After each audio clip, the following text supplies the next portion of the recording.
Bem, vamos então mergulhar um pouco no Porto.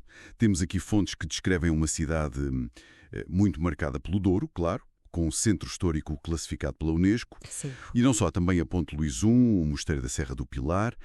A ideia é tentar perceber a essência da cidade, não é? Da história à atualidade. E o que raio significa ser invicta? Sim. É uma cidade que parece ter essa ligação muito forte ao Rio e é uma certa resiliência, talvez.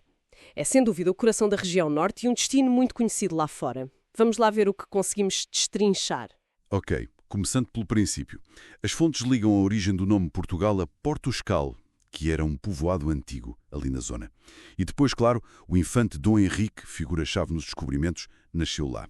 E a Aliança Luso-Britânica, uma das mais antigas do mundo, também tem raízes fortes no Porto. História densa, logo de início. Exato. E essa densidade histórica leva-nos à questão do título Invicta. As fontes são claras, não foi um título dado ao acaso. Nasceu daquela resistência incrível durante as lutas liberais, especialmente no Cerco do Porto, entre 1832 e 33. Aquilo foi um momento definidor, parece-me, do tal caráter portuense, uma capacidade de aguentar. Uhum. É interessante essa ideia da resistência, mas as fontes também falam muito da riqueza, da opulência que se vê na arquitetura, não é? Falam do barroco, da talha dourada, aquela coisa incrível nas igrejas, super trabalhada, e depois do neoclássico, mais sóbrio, tudo isto fruto do dinheiro do vinho do Porto, ali nos séculos XVII e XVIII. Como é que conviviam essas duas faces? A luta e a riqueza. É uma boa pergunta. Essa dinâmica é fascinante, de facto. A riqueza do vinho pagou muita dessa exuberância arquitetónica, sem dúvida. Mas isso existia ao mesmo tempo que as dificuldades e as lutas políticas da época. A cidade sempre teve esta dualidade, parece-me. Gerar riqueza e, ao mesmo tempo, lutar por aquilo em que acredita. Essa tensão moldou a sua identidade. E essa identidade está na própria geografia. Exatamente. A geografia é dominada pelo Douro, pelas encostas íngremes. É impossível dissociar o Porto do Rio e, claro, da Ponte Luís I. Uma estrutura uau, obra do Teófilo Seyri. As fontes dizem que é mais que uma ponte, é um símbolo. É um símbolo, sim. E um símbolo que nos liga diretamente ao motor económico histórico. O vinho de Porto. O Douro era a via que trazia o vinho lá do interior, da região demarcada, e aqui há uma curiosidade engraçada que as fontes referem. O vinho vem de longe, mas é ali, nas caves de Vila Nova de Gaia, que fica mesmo em frente, na outra margem, que ele envelhece e ganha o nome e a fama mundial. Não é bem no Porto Cidade, tecnicamente. Pois é, é um pormenor interessante. E que fama!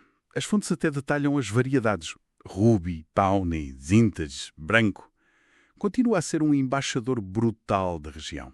Não é só uma vida. Mas pronto, a cidade hoje não vive só disso, pois não. Não, de todo. O Porto soube reinventar-se muito bem. Essa capacidade de adaptação, que se calhar está ligada àquele espírito invicta de que falávamos, vê-se bem na transição económica. Deixou de ser só indústria e comércio tradicional e agora foca-se muito em serviços, turismo e muito nas áreas tecnológicas e de saúde também. As fontes mostram-na como um polo de inovação a crescer. E essa modernidade toda convive lado a lado com os marcos históricos. Temos a Ribeira, não é? Com as casas coloridas à beira-rio, a Torre dos Clérigos do Nasoni, lá no alto, a Estação de São Bento com aqueles azulejos incríveis que contam histórias e a Livraria Lelo, claro, super famosa, com as fontes a mencionarem a ligação à J.K. Rowling e tal. É precisamente essa mistura que dá a vibração à cidade hoje em dia. O património antigo vive ao lado de espaços super modernos como a Casa da Música, do Remo Koolhaas, ou o Museu de Serralves, com arte contemporânea. O velho e o novo dialogam, não se anulam. Sim, complementam-se. E não podemos esquecer a cultura popular. As festas de São João. As fontes descrevem aquilo quase como o coração da alma popular da cidade. Na noite de 23 de junho, música popular, o cheiro a sardinha assada por todo lado, os martelinhos. Aquilo deve ser uma loucura. Parece a expressão máxima da festa e da comunidade. Exato. Essa festa, juntamente com a inovação e toda a carga histórica, compõe o puzzle complexo que é o Porto atual. Exato. Portanto, olhando para isto tudo, o que é que fica? Emerge a imagem de uma cidade moldada pelo rio, sem dúvida. Forjada nessa resiliência invicta. Projetada pelo seu vinho mundialmente famoso. E é enriquecida por uma cultura que abraça o passado, mas olha para o futuro. Tudo isto ancorado numa arquitetura muito própria.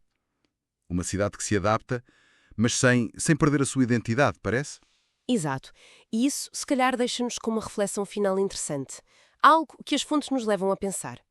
Tendo em conta esta ligação tão profunda, histórica e económica ao vinho do Porto, como é que a cidade vai continuar a equilibrar a preservação desta identidade tão única com este impulso para a inovação, para os novos setores?